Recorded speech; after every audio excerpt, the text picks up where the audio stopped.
अब तक बहुत सारे नौजवान बहुत सारे तदफीन में जुड़े हैं, लेकिन इस मरहूम की जो दर्द भरी दास्तान है, मैं चाहता हूं कि आप भी सुने और तमाम इंसानियत भी सुने और इनकी हक़ में दुआएं भी करें कि इंसान कैसे कैसे दर्द से सफ़र से गुज़रता है।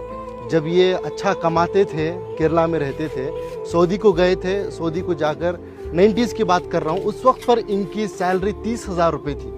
30,000 रुपये कमा कर अपने बीवी बच्चों को इंडिया देकर भेजते थे, बच्चों को काबिल भी बनाया। हम तो बार बार सुनते हैं कि माँ बच्चे को पेट में 9 महीने पालती है, लेकिन बाप जहन में ज़िंदगी भर पालता है, अपने औलाद के लिए खुद भी कुर्बानी दे देता है। लेकिन जब बाप के पास पैसा आया, यानी इस मरहूम के पास, शमशुद्दीन साहब के पास, तो इन्होंने बीवी बच्चों को सऊदी को बुला लिया।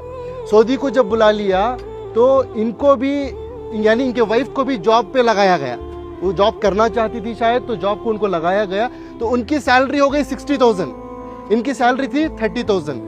फिर कुछ ही दिन गुजरे, उनके पास कुछ पैसा आया, उनकी बीवी के पास, इनको अपनी ज़िंदगी से दूर कर दिया।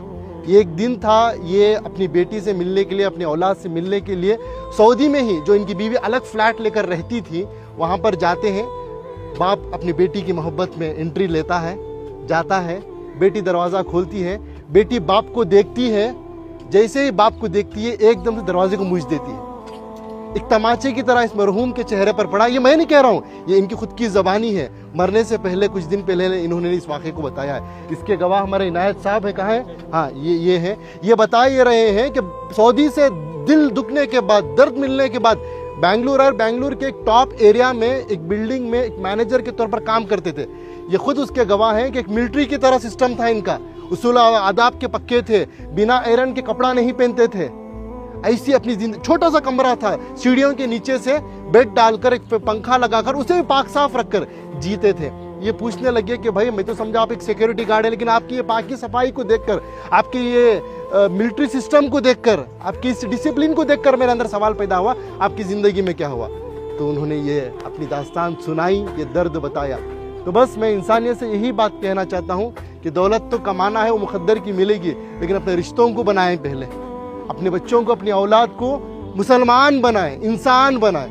आज पता चला कि इनकी औलाद अमेरिका में है, USA में है, लाखों के रुपए कमा रहे हैं, लेकिन अफसोस की बात, दौलत तो दौलत है, उनके पास बाप के जनाजे को आने की तौफीक तक नहीं हुई। ये अल्लाह का करम है कि अल्लाह ने मुझे और आपको चुना है। मैं और आप आए नहीं यहाँ पर, अल्लाह हमें भेजा है, अल्लाह ने हमें ये तौफीक दी है, तब जाकर इस कब्रिस्तान में आए हैं, इस मरहूम के जनाजे में शिरकत कर रहे हैं। इस मरहूम के नसीब देखिए, आज मस्जिद